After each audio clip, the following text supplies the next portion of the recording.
G7 देशों का Israel को खुला समर्थन। G7 के नेताओं ने कहा है कि ईरान को कभी परमाणु हथियार न मिले, तो वहीं दूसरी तरफ 19 मुस्लिम देश इजराइल के खिलाफ हैं। चीन ने तेहरान में अपने दूतावास से कर्मचारियों को निकाला।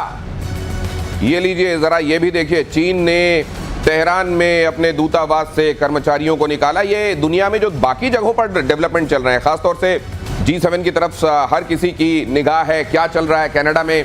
तो लोग देख रहे हैं ट्रंप वहां से क्यों चले जा रहे हैं, लोग ये भी देख रहे हैं कि ट्रंप कुछ बोल रहे हैं, इतने में कनाडा के पीएम आकर कहते हैं नहीं नहीं अब देखिए प्रेसिडेंट के तौर पर मुझको अपनी जिम्मेदारी निभानी दीजिए, उनको बीच में रोक दिया जाता है। एक्चुअली क्या चल रहा है ये लोग जानना चाहते हैं। G7 की बैठक में क्या हुआ और वर्ल्ड ओवर क्या चल रहा है और यहां से क्या इंडिकेशंस मिल रहे हैं, मेजर गौरव?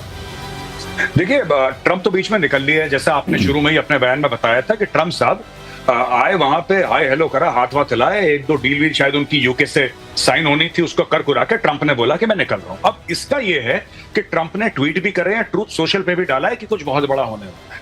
ट्रंप थोड़ा शोमैन किस्म का भी आदमी है। तो नहीं, मुझे ये समझ में नहीं आता, इमैनुअल मैक्रो ने अगर कोई बात कही थी तो इमैनुअल मैक्रो के ट्वीट को ये कहते हुए कि इनको तो कुछ मालूम नहीं है मैं क्या करने वाला हूं, ये हमेशा गैस कर, ये करने की क्या जरूरत थी उनको? नहीं, देखिए, वो टेलीविजन का आदमी है, वो रियलिटी टेलीविजन का आदमी है। आप ये समझिए ना, आप उसका बैकग्राउंड देखिए ट्रंप का। तो ट्रंप यही करता है हर समय की दिखाने के लिए कि I am the boss of the room, कोई मुझे नहीं भांप पाया, मैं सबको भांप लेता हूं, मैं बताता हूं। अब उसने क्या बोला है, उसने जो ये संदेश दिया है ना कि तेहरान खाली करो, कल का संदेश है कि तुम तेहरान खाली करो, ये किसके लिए बोल रहा है वो ट्रंप? ये जो आम लोग हैं उनके लिए बोल रहा है। हो ना हो, America is getting into this fight.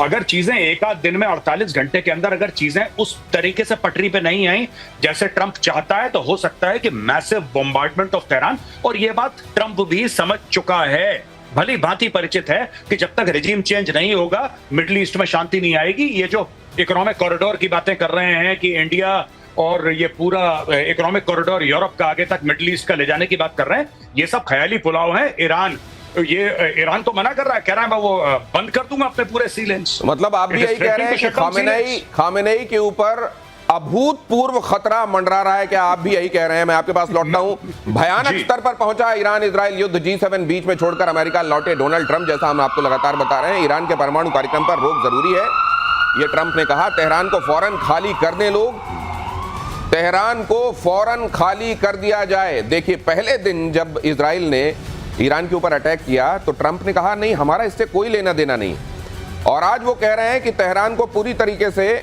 ईरानी लोग खाली कर दें। अगली खबर भी देख लीजिए, फ्रांस के राष्ट्रपति मैक्रो पर भड़के ट्रंप, मैक्रो को पब्लिसिटी का भूखा कहा। मैक्रो हमेशा गलत ही बोलते हैं, ट्रंप ने कहा। इमैनुअल मैक्रो पर ट्रंप ने कसा था तंज। ट्रंप के G7 बीच में छोड़ने पर कहा युद्ध रुकवाने अमेरिका लौटे ट्रंप। मैक्रो ने ये बात कही तो उन्होंने कहा कि देखिए मैं सीज फायर के लिए लौट रहा हूं, मेरे पास कुछ दूसरे जरूरी काम है। उनको नहीं मालूम है, वो हमेशा गलत गेस करते हैं। पता नहीं उनको एक राष्ट्राध्यक्ष को यूं नीचा दिखाकर क्या मिला। लेकिन मैं अब इसको बड़े लेवल पर ले जाना चाह रहा हूं। ये कहना कि तेहरान खाली करो ट्रंप का, इसका इशारा क्या है?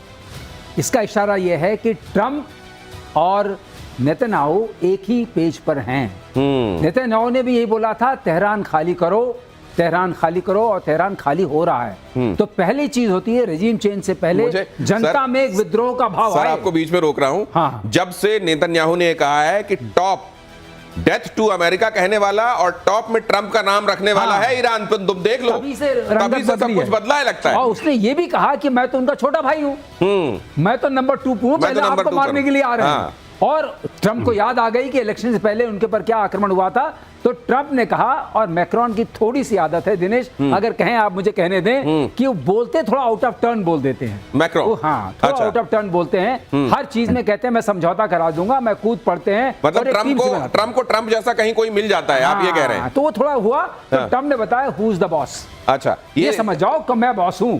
अच्छा। और अब मैं जा रहा हूं, कोई सीज फायर कराने नहीं जा रहा हूं, मैं तेहरान खाली कराने जा रहा हूं। इसका मतलब क्या हुआ? इसका मतलब साफ है कि तेहरान के ऊपर अब बड़ी मुसीबत आने वाली है।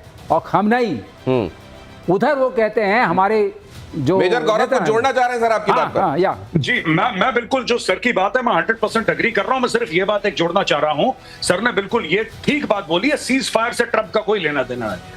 ट्रंप बार बार कह रहा है डील, और डील में क्या कह रहा है ट्रंप कि तुम्हारे पास न्यूक्लियर हथियार नहीं हो सकते। सिंपल सी बात है, तुम्हारे पास न्यूक्लियर वेपन्स नहीं हो सकते। न्यूक्लियर वेपन्स के साथ नेतन्याहू ने यह जोड़ दिया है कि तुम्हारे पास उसके साथ डिलीवरी सिस्टम्स भी नहीं हो सकते।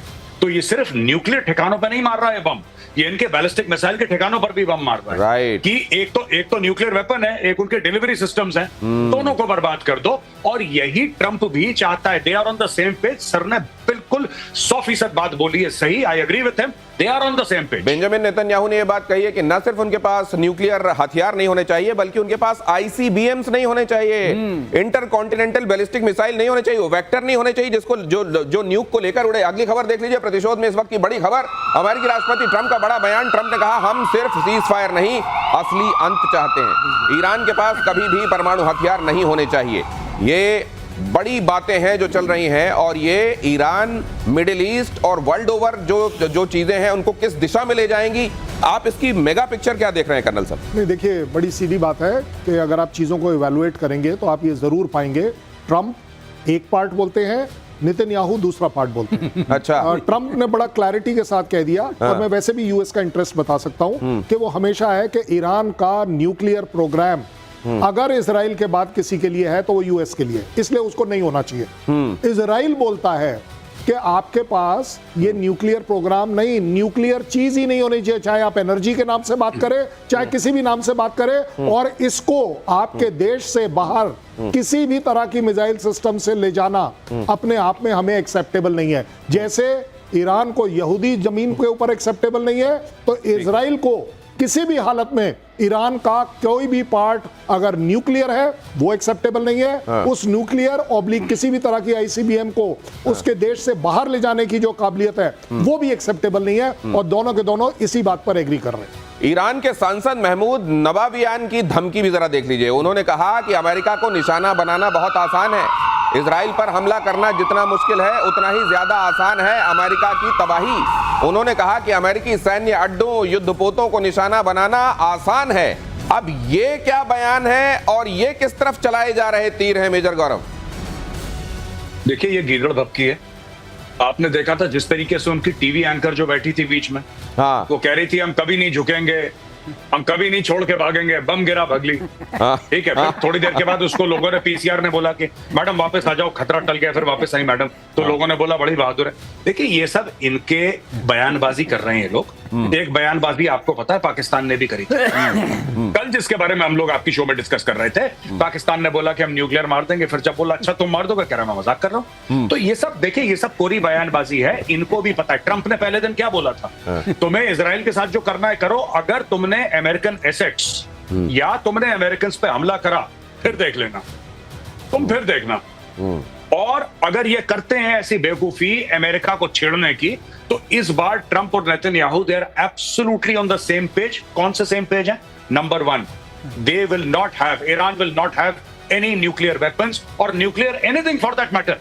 अरे ईरान को तो पहला न्यूक्लियर रिएक्टर अमेरिका ने दिया था 60s में, 5 मेगावाट की जनरेशन इलेक्ट्रिसिटी के लिए अमेरिका सप्लाइड द रिएक्टर। उसको क्या पता था कि बाद में चल के वहां पे 1979 में रेवोल्यूशन हो जाएगा और ये जितने भी पागल हैं ऊपर आके ये सब लोग हथियार बनाना शुरू कर देंगे। That was never the intent. बहरहाल ये सीधी बात है, ये जाने वाले हैं बहुत जल्दी। ये जो धमकियां दे रहे हैं ना, दे आर ऑल गोइंग, ये सब के सब जाएंगे। आपने कहा मजाक कर रहा था, वो आपने भोपाल से उठाकर दिया था। AQ खान गए भी वहीं से थे और वहां से हो सकता है वहां जब तक रहे सद्बुद्धि रही होगी, लेकिन वहां जाने के बाद तो वो क्या करने लगे आपको मालूम है। उन्होंने ये सीखा किसने, जो बड़ी बड़ी बातें बोलना? क्या ये पाकिस्तान से ईरान गया, ईरान से पाकिस्तान आया, ये भी जरा बताइएगा। लेकिन इजराइल के अटैक से धुआं हुआ तेहरान।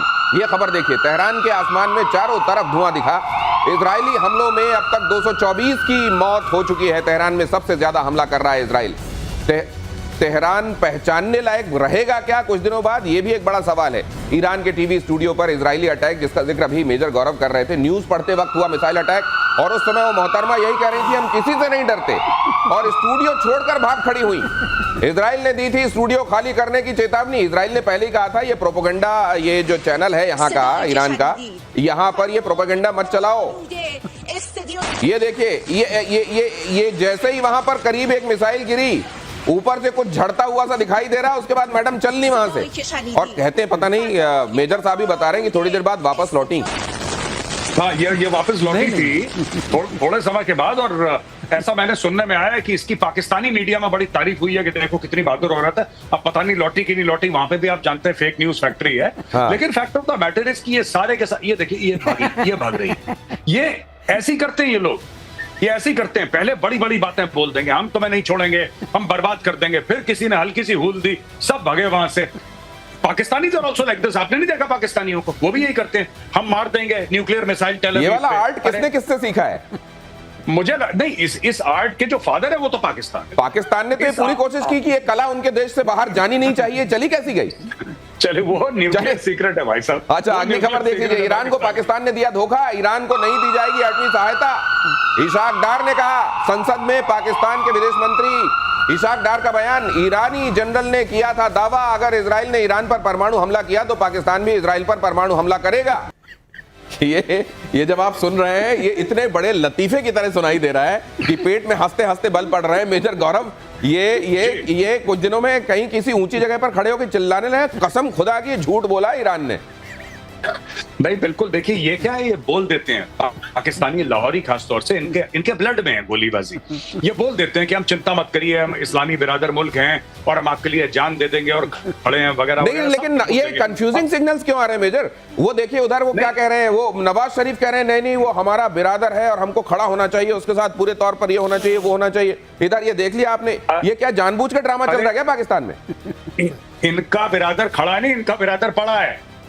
उसका मार मार के नेतन्याहू ने हलवा बना दिया, सारे इनके आर्मी चीफ निपटा दिए, जितने भी 2 आ रखे हैं, तीसरा आएगा उसको भी निपटाएगा। ये ऐसी है, ये पाकिस्तानी, देखिए पाकिस्तानी बोल देते हैं क्योंकि इसके पीछे भी स्ट्रेटजी है बहुत। They have to satisfy the common people of the street. जो आम पाकिस्तानी सड़क पे चलता है वो तो चाहता है जिहाद जिहाद जिहाद, तो उसको सेटिस्फाई करने के लिए देखो हम मार देंगे यहूदियों को बम। आप पता है क्या बोल रहा है ये इशाक डार? ये कह रहा है कि हो सकता है कि एआई जनरेटेड हो, ये भी हो सकता है कि एआई जनरेटेड हो। इन्होंने नहीं, वैसे इन्होंने देखिए इन्होंने क्या बोला दिनेश, मैं माफी चाहूंगा, बस 30 सेकंड लूंगा। हाँ। इन्होंने ये बोला कि साहब हम ईरान के साथ खड़े हैं, ईरान हमारा मुस्लिम बिरादर मुल्क है, हम जान दे देंगे, सर कटा देंगे ईरान के लिए, उसके साथ खड़े हैं, बताओ क्या करना है। और जैसे ही ईरान में लड़ाई हुई, भाइयों ने सबसे पहले अपना बॉर्डर बंद कर दिया कि कोई ईरानी बेचारा भाग के पाकिस्तान ना आ जाए। अब बताइए, अपना बॉर्डर बंद कर दिया। इन्होंने अपना जो सरनेम है मुझको लगता है चरितार्थ कर रहे हैं। इशाक डार आप इनको बुलाते हैं, डार की जगह डर बुलाते हैं, मेरे को लगता है वो दिखाया इन्होंने। पाकिस्तान के एटम बॉम्ब पर पूर्व पीएम नवाज शरीफ का बड़ा बयान।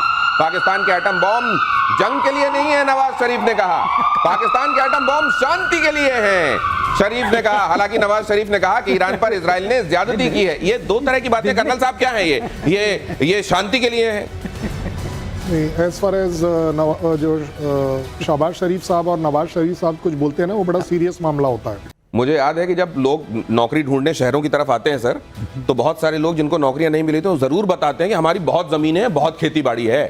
ये एटमी मुल्क है, एटमी मुल्क है, और फिर शांति के लिए क्या बताना चाह रहे हैं? नहीं, देखिए बड़ी सीधी बात है।